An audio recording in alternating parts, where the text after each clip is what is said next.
आकाश को पति के रूप में पाकर सुमन के सारे सपने चूर चूर हो गए।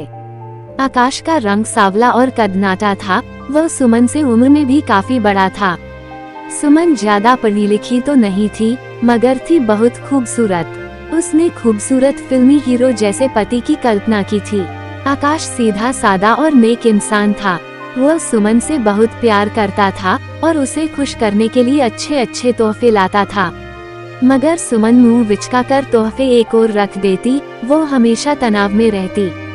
उसे पति के साथ घूमने फिरने में भी शर्म महसूस होती। सुमन तो अपने देवर अजीत पर फिदा थी। पहली नजर में ही वो उसकी दीवानी हो गई थी। अजीत सुमन का हमउम्र भी था और खूबसूरत भी।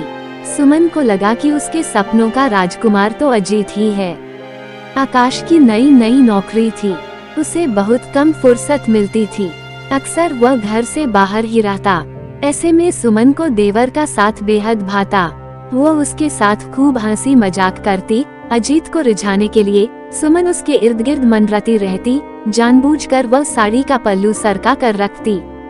उसके गोरे खूबसूरत बदन को अजीत जब गौर निगाहों से घूरता तो सुमन के दिल में शहनाया बज उठती। वह चाहती कि अजीत उसके साथ छेड़छाड़ करे, मगर लोकलाज के डर और घबराहट के चलते अजीत ऐसा कुछ नहीं कर पाता था। अजीत की तरफ से कोई पहल न होते देख सुमन उसके और भी करीब आने लगी। वह उसका खूब ख्याल रखती। बातों बातों में वह अजीत को छेड़ने लगती। कभी उसके बालों में हाथ फिराती तो कभी उसके बदन को सहलाती। कभी चिकोटी काटकर वह खिलखिलाने लगती तो कभी उसके हाथों को अपने सीने पर रख कर कहती, देवर जी देखो मेरा दिल कैसे धक धक कर रहा है। जवान और खूबसूरत भाभी की मोहक अदाओं से अजीत के मन के तार झंझना उठते। उसके तन बदन में आग सी लग जाती। वह भला कब तक खुद को रोके रखता। धीरे धीरे वह भी खुलने लगा। देवर भाभी एक दूसरे से चिपके रहने लगे। दोनों खूब हंसी ठिठोली करते। वे एक दूसरे की चुहलबाजियों से खूब खुश होते। अपने हाथों से एक दूसरे को खाना खिलाते। साथ साथ घूमने जाते। कभी पार्क में समय बिताते तो कभी सिनेमा देखने चले जाते। एक दूसरे का साथ उन्हें अपार सुख से भर देता।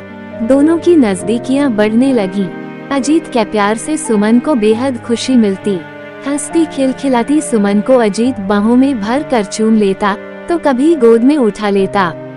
कभी उसके सीने पर सिर रखकर अजीत कहता, इस दिल में अपने लिए जगह ढूंढ रहा हूँ, मिलेगी क्या? चलो देवर जी फिल्म देखने चलते हैं, एक दिन सुमन बोली। हाँ भाभी चलो, अजंता टॉकीज में नई फिल्म लगी है, अजीत खुश होकर बोला और कपड़े बदलने के लिए अपने कमरे में चला गया।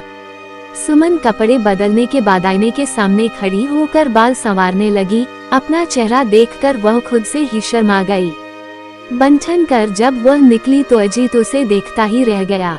तुम इस तरह क्या देख रहे हो देवर जी? तभी सुमन इठलाते हुए हंसकर बोली। अचानक अजीत ने सुमन को पीछे से बाहों में भर लिया और उसके कंधे को चूमकर बोला, बहुत खूबसूरत लग रही हो भाभी। काश हमारे बीच ये रिश्ता न होता तो कितना अच्छा होता। अच्छा तो तुम क्या करते? सुमन शरारत से बोली। मैं झटपट शादी कर लेता, अजीत ने कहा। धत, सुमन शर्मा गई, लेकिन उसके होठों पर मादक मुस्कान बिखर गई। देवर का प्यार जताना उसे बेहद अच्छा लगा।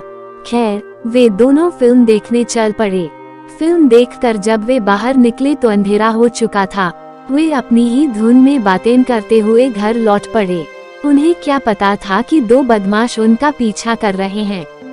रास्ता सुनसान होते ही बदमाशों ने उन्हें घेर लिया और बदतमीजी करने लगे। ये देखकर अजीत डर के मारे कांपने लगा। जान प्यारी है तो तू भाग जा यहाँ से, वरना ये चाकू पेट में उतार दूंगा, एक बदमाश दांत पीसता हुआ अजीत के आगे गुराया। मुझे मत मारो, मैं मरना नहीं चाहता, अजीत गिड़गिड़ाने लगा। जा, तुझे छोड़ दिया, अब फूट ले यहाँ से वरना मुझे छोड़कर मत जाओ, अजीत मुझे बचा लो। तभी सुमन घबराए लहजे में बोली, लेकिन अजीत ने जैसे कुछ सुना ही नहीं। वो वहाँ से भाग खड़ा हुआ।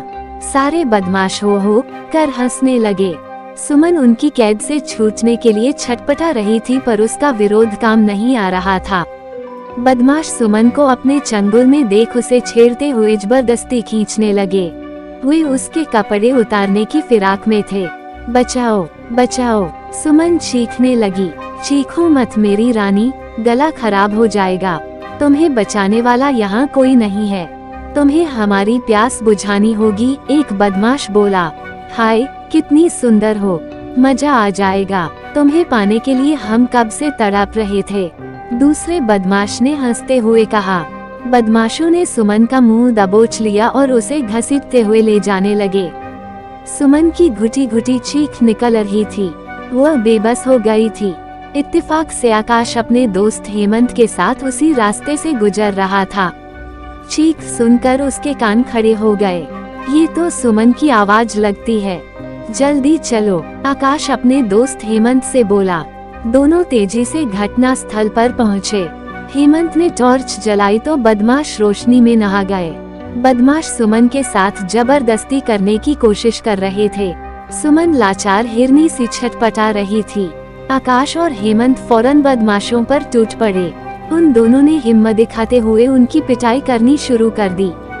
मामला बिगड़ता देख बदमाश भाग खड़े हुए, लेकिन जाते जाते उन्होंने आकाश को जख्मी कर दिया। सुमन ने देखा कि आकाश घायल हो गया है। वह जैसे तैसे खड़ी हुई और सीने से लगकर फूट फूट कर रो पड़ी। उसने अपने आंसुओं से आकाश के सीने को तर कर दिया। चलो घर चलें, आकाश ने सुमन को सहारा दिया। उन्हें घर पहुंचाकर हेमंत वापस चला गया। सुमन अभी भी घबराई हुई थी, पर धीरे धीरे वह ठीक हुई। यह क्या, आपके हाथ से तो खून बह रहा है, मैं पट्टी बांध देती हूँ। आकाश का जख्म देखकर सुमन ने कहा। मामूली सा जख्म है, जल्दी ठीक हो जाएगा, आकाश प्यार से सुमन को देखते हुए बोला। सुमन के दिल में पति का प्यार बस चुका था। आकाश से नजर मिलते ही वह शर्मा गई। वह मासूम लग रही थी। उसका प्यार देखकर आकाश की आंखें छल छला आई। बीवी का सच्चा प्यार पाकर आकाश के वीरान दिल में हरियाली छा गई। वह सुमन को अपनी बाहों में भरने के लिए मचल उठा। इतने में सुमन का देवर अजीत सामने आ गया। वह अभी भी घबराया हुआ था।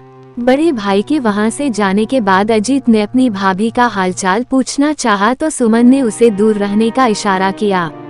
तुमने तो मुझे बदमाशों के हवाले कर ही दिया था। अगर मेरे पति समय पर न पहुंचते तो मैं लुट ही गई थी। कैसे देवर हो तुम? जब सुमन ने कहा तो अजीत का सिर शर्म से झुक गया। इस एक घटना ने सुमन की आंखें खोल दी थी। अब उसे अपना पति ही सच्चा हमदर्द लग रहा था। वह अपने कमरे में चली गई और दरवाजा बंद कर लिया। दोस्तों, आशा करते हैं ये स्टोरी आपको पसंद आई हो, तो वीडियो को लाइक कर दें और अभी तक आपने चैनल को सब्सक्राइब नहीं किया है तो चैनल को सब्सक्राइब कर लें। धन्यवाद।